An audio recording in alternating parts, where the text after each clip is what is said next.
오늘 말씀은요, 마가복음 1장 29절에서 39절입니다. 우리 다 함께 읽겠습니다. 회당에서 나와 곧 야고보와 요한과 함께 시몬과 안드레의 집에 들어가시니 시몬의 장묘가 열병으로 누워있는지라 사람들이 곧 그 여자에 대하여 예수께 여짜온대 나아가사 그 손을 잡아 일으키시니 열병이 떠나고 여자가 그들에게 수종드니라. 저물어 해질 때에 모든 병자와 귀신 들린 자를 예수께 데려오니 온 동네가 그 문 앞에 모였더라. 예수께서 각종 병이 든 많은 사람을 고치시며 많은 귀신을 내쫓으시되 귀신이 자기를 알므로 그 말하는 것을 허락하지 아니하시니라. 새벽 아직도 밝기 전에 예수께서 일어나 나가 한적한 곳으로 가사 거기서 기도하시더니 시몬과 및 그와 함께 있는 자들이 예수의 뒤를 따라가 만나서 이르되 모든 사람이 주를 찾나이다. 이르시되 우리가 다른 가까운 마을로도 가자.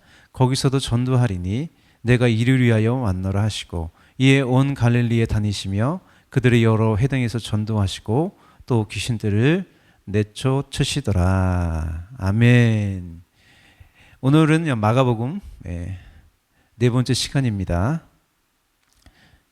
지난주에 세 가지 사건을 보았죠. 제자들을 찾아가셔서 부르셨고요. 회당에서 하나님 말씀을 가르치셨어요. 사람들은 그 가르치심에 놀라죠. 마침 회당에 있는 귀신 들린 사람을 고쳐주셨어요. 귀신을 내쫓으셨어요. 공통되는 키워드가 예수님의 주권이라고 했죠. 그래서 예수님의 주권이 발휘되는 복음이라는 제목으로 보았어요.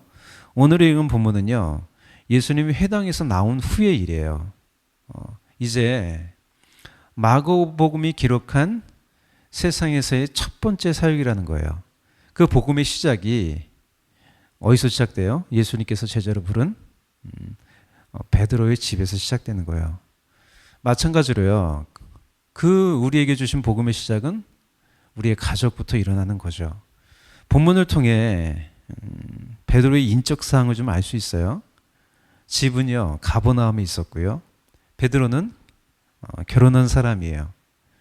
그래서 바울이 고린도전서에서 이렇게 말해요.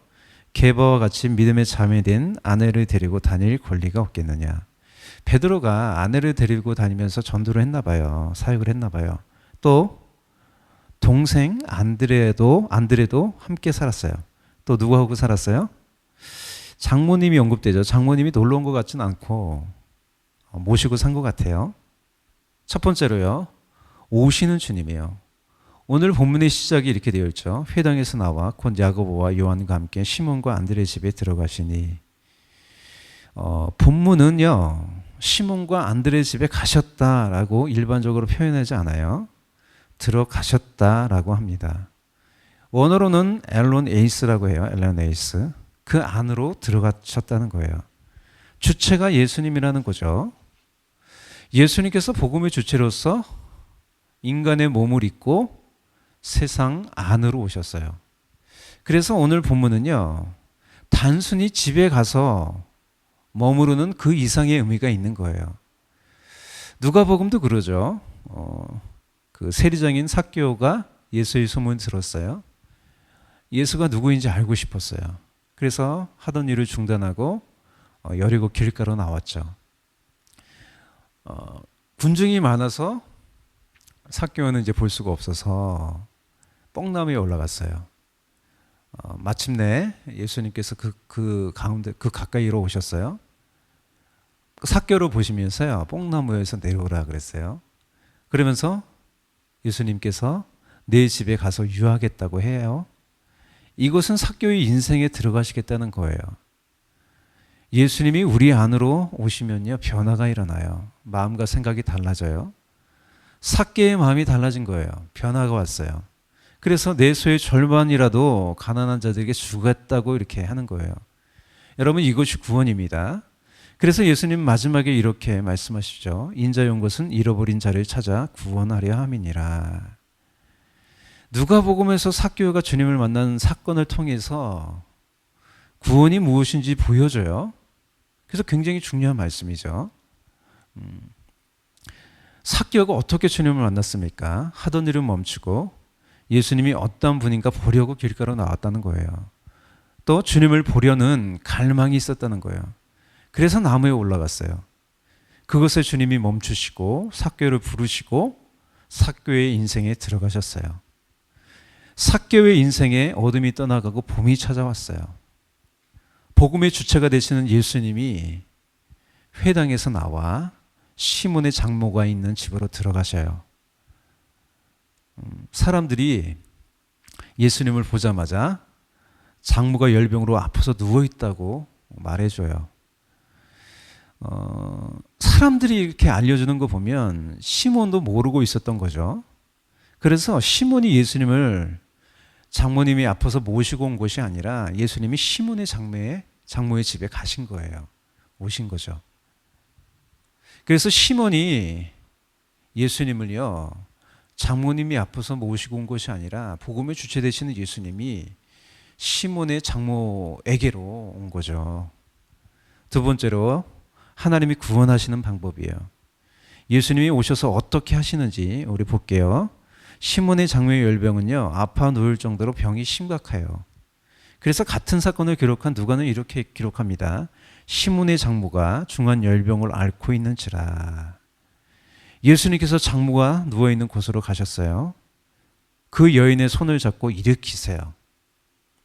예수님이 이 여인을 치료하는 방법은 여러 가지가 있었을 거예요. 그런데 예수님이 택하신 방법은 그 여인의 손을 잡고 일으키는 거예요. 예수님이 말씀으로만 고치시지 왜 이렇게 고치셨냐고 이러쿵 저러쿵 할 얘기가 아니죠. 그건 예수님의 선택이죠. 어떨 때는요, 침으로 진흙을 이겨서요, 눈에 바르실 때도 있었어요. 이것은 예수님의 권한이에요. 사람들은 왜 하나님이 그냥 우리의 죄를 용서하시면 될 일이지 굳이 예수님의 십자가를 통하여 구원했냐고 이러쿵 저러쿵 합니다. 그러면서 구원 자체를 의심해요. 성경을 의심합니다. 하나님이 선택하신 방법이죠. 인류를 구원하기 위한 방법은 예수님의 십자가예요. 그래서 고린도전서 1장 18절에서 24절 우리 함께 읽을게요. 십자가의 도가 멸망하는 자들에게는 미련한 것이요 구원을 받는 우리에게는 하나님의 능력이라. 기록된 바 내가 지혜 있는 자들의 지혜를 멸하고 총명한 자들의 총명을 폐하리라 하였으니 지혜 있는 자가 어디 있느냐 선비가 어디 있느냐 이 세대의 변론가가 어디 있느냐. 하나님께서 이 세상의 지혜를 미련하게 하신 것이 아니냐. 하나님의 지혜에 있어서는 이 세상이 자기 지혜로 하나님을 알지 못하므로 하나님께서 전도에 미련한 것으로 믿는 자들을 구원하시기를 기뻐하셨도다. 유대인은 표적을 구하고 헬라인은 지혜를 찾으나 우리는 십자가에 못 박힌 그리스도를 전하니 유대인에게는 거리끼는 것이요 이방인에게는 미련한 것이로되 오직 부르심을 받은 자들에게는 유대인이나 헬라인이나 그리스도는 하나님의 능력이요 하나님의 지혜니라. 여러분, 예수님의 십자가가 미련하게 보이십니까? 그러나 그것은 하나님이 선택하신 구원의 방법이에요. 하나님의 아브라함을 선택하시고 부르시어 구원사가 본격적으로 시작됐어요. 이것도요, 하나님의 권한이자 방법이에요. 하나님의 약속대로 아브라함의 자손이 이스라엘이 되었고요. 그를 통해서 구원자 예수님이 나오셨어요. 예수님이 이 세상에 오셨어요. 뿐만 아니라 내가 머무는 나의 집안으로 나에게로 예수님이 오셨어요. 여러분, 성경의 기적들 지금도 나에게 일어납니다. 계속해서 일으키시는 구원의 역사가 있어요. 예수님께서 일으키시자 열방이 떠났어요.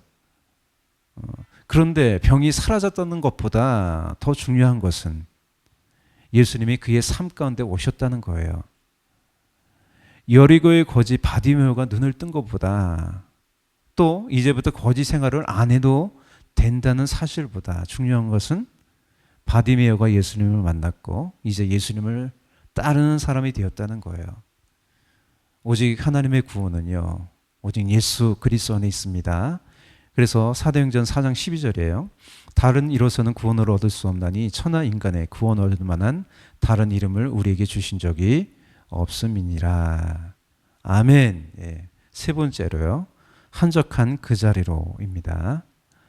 어느새 이제 안식일이 저물어 갑니다. 지금으로 말하면 토요일 밤이 되어가는 거예요. 시몬의 장모를 고치셨다는 소문이 온 동네에 퍼졌어요. 동네에 있는 병자와 귀신 들린 사람들과 또 그의 가족들과 구경꾼들이 시몬의 집 앞에 모였어요. 인산인해로 이뤘어요. 본문 31절에서 33절이에요. 저물어 해질 때 모든 병자와 귀신 들린 자를 예수께 데려오니 온 동네가 그 문 앞에 모였더라. 온 동네가 그 문 앞에 모였다는 표현이 의미심장해요. 이 표현도 굉장히 의미심장합니다. 사람들이 모였다고 하지 않고 온 동네, 그 폴리스, 그 도시가 문 앞에 모였다고 합니다. 예수님의 복음은요, 시몬의 장모뿐만 아니라 온 동네를 위한 복음이라는 거예요. 복음은요, 특정한 사람만을 위한 것이 아니라는 거예요. 이것은 이미 아브라함을 통해 약속하신 것을 통해 드러나요. 창세기 22장 18절이에요. 내 씨로 말미암아 천하 만민이 복을 받으리니. 여러분, 모든 사람에게 예수님 필요합니다. 복음이 필요합니다. 왜 하나님이 인간이 되셔서 십자가에서 죽으셔야만 했습니까? 그것이 모든 사람을 위한 구원의 방법이기 때문이에요. 그래서 여러분, 구약의 희생 제사가 예수님의 그 온전한 구원을 예표하는 거예요. 복음은요, 차별이 없어요. 구별이 없어요. 그래서 예수 그리스도를 통한 구원은 완전합니다. 34절에요. 예수께서 각종 병이 든 많은 사람을 고치시며, 제한이 없다는 거예요. 많은 귀신을 내쫓으시되. 할렐루야. 사람의 차별이 없어요. 질병의 종류에 상관이 없어요. 가벼운 병이든 중병이든 귀신에 들렸든 상관없어요. 예수님이 다 고치셨어요. 34절 나머지 부분입니다. 귀신이 자기를 알므로 그 말하는 것을 허락지 아니하시니라. 예수님은요, 자신이 알려지기를 원하지 않았어요. 요즘 뭐 다 자기를 드러내고 광고하고 또 알아주기를 바라는 시대잖아요. 그래서 SNS하고 막 그러잖아요. 그런데 예수님 왜 그러셨을까요? 예수님께서 하실 사역이 아직도 많이 남아있다는 거예요. 또 최종적으로 뭐가 남아있어요? 십자가. 그 위대한 사역이 남아있기 때문이에요. 사람들은 그 도시에 머무르기를 원했지만 예수님은 그렇게 하지 않았어요. 예수님은 동트기 전에 일어나셔서 그것을 떠나 한적한 곳에 가셨어요. 이렇게 되어 있습니다. 새벽 아직도 밝기 전에 예수께서 일어나 나가 한적한 곳으로 가사 거기서 기도하시더니. 예수님께서 기도하셨대요. 무엇을 기도했는지는 본문을 보면 알 수는 없어요. 하지만 제자들과 예수님의 대화 속에서 짐작은 할 수 있어요. 제자들이 예수님을 찾아와서 말하는 거예요. 모든 사람이 주를 찾나이다. 기적을 일으킨 예수님의 인기가 최고죠. 최고죠. 예수님이 이렇게 대답하세요. 이르시되 우리가 다른 가까운 마을로도 가자. 거기서도 전도하리니 내가 이를 위하여 왔노라 하시고, 이에 온 갈릴리 다니시며 그들의 여러 회당에서 전도하시고 또 귀신들을 내쫓으시더라. 예수님은요, 사람들의 칭송과 명성에 안주하지 않았어요. 새벽에 일어나셔서 그것을 떠나 한적한 곳에 가셨어요. 그곳에서 온 인류를 위한 그 사명을 감당하기 위하여 기도하셨을 거예요. 우리가 드리는 기도 이래야 합니다. 우리가 기도하는 가장 큰 이유가 이래야 돼요. 내가 지금 쌓아놓은 커리어를 이용하고 누리며 사는 것이 그것을 위해 기도하는 것이 아니죠. 현실 안주도 아니고 안정도 아니에요. 여러분, 믿음의 사람은요, 영광의 자리를 스스로 떠나는 사람이에요. 힘들더라도 부르시는 그 사명의 자리로 가는 사람이죠. 세상의 유혹은 뭐예요? 이 세상의 시야를 고정시키는 거예요. 현실의 눈이 멀어 영원한 것을 바라보지 못하게 하는 거예요. 가나안을 향해 가는 이스라엘 백성이 그랬어요. 하나님이 부르신 그 가나안보다, 그 의미보다 지금 당장 그 편함이 중요했어요. 그래서 길이 험하다고 원망하고 불평하고 물이 없다고 불평하고 그랬죠. 세상은 우리에게 말합니다. 뭘 그렇게 기도하고 뭘 그렇게 도전하고 뭐 그렇게 힘들게 사냐는 거예요. 이것이 타락한 본능이기도 해요. 그러나 하나님의 부르심은요, 우리의 본능을 초월합니다. 이것이 자기 부인이죠. 이것이 십자가예요. 바울은요, 나는 날마다 죽노라 라고 했어요. 날마다 한적한 그 자리가 있다는 거죠. 한적한 그 자리는요, 내가 잡고 있는 것을 내려놓는 자리예요. 우리는 오늘 복음을 위해 모였어요. 다 주님께서 주신 자기 십자가가 있어요. 그 십자가를 지기 위해서 모인 거죠. 나를 부인하고 나에게 주신 사명을 감당하기 위해 이 한적한 곳, 주님께서 함께 하시는 이곳에 모였어요. 할렐루야. 이 시간에 우리의 십자가를 능히 감당할 만한 능력을 주세요. 성령 충만하게 하십니다. 할렐루야. 기도하겠습니다. 사랑과 은혜가 풍성하신 주님 감사합니다.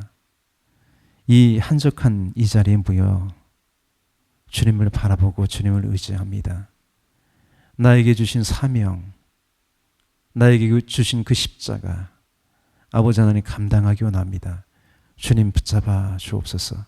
하나님 우리 모든 가정 가운데 하나님 오시옵소서. 우리 인생 가운데 오시고 우리 모든 삶의 자리 가운데 오시옵소서. 주님 이 음성 땅 가운데 오시옵소서. 복음의 주체가 되신 예수님 오시옵소서. 주님 통치하시고 다스리시옵소서. 감사하고 찬양하며 예수님의 이름으로 기도합니다. 아멘.